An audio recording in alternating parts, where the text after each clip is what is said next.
Selon le professeur Francis Akindes, sociologue politique, il convient d'interroger le taux de participation pour mieux le comprendre.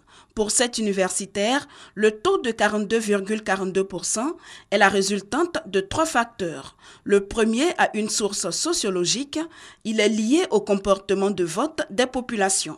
Les gens, lorsqu'ils sortent pour aller voter, on leur présente des figures et ils vont voter pour des figures suivant des équations personnelles, ou ils vont voter dans la logique ethno-régionale. Et on leur remet maintenant un bulletin, oui ou non.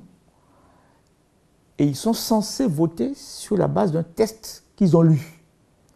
Or, peu de gens ont vraiment pris connaissance des 57 ou 58 pages de cette Constitution. Dans ce contexte, la consultation référendaire s'avère comme un exercice trop élitiste pour une population à majorité rurale. Elle se serait prononcée massivement si l'impact du test sur son quotidien était immédiatement perceptible.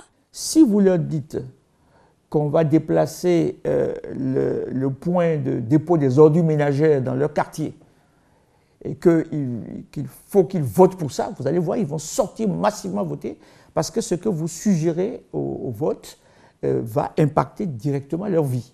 Le troisième facteur est, à n'en point douter, l'appel au boycott. Mais il ne saurait à lui seul justifier le taux de participation. Si on fait un sondage, on verrait bien qu'il y a moins de 5% qui ont vraiment pris le temps de lire ces 57 ou 58 pages. Donc, à plus forte raison, allez leur demander de sortir massivement pour quelque chose qu'ils n'ont même pas pris le temps de lire parce qu'ils ont fait leur choix en fonction des commentaires qui se font dans la presse sur ce projet de constitution. Donc, moi, je considère que 42,42% pour un référendum en Afrique où la culture du vote commence par émerger, c'est un taux honorable. Un taux honorable, quoiqu'en deçà de la moyenne et qui ne disqualifie aucunement ce scrutin, a conclu le professeur Akindes.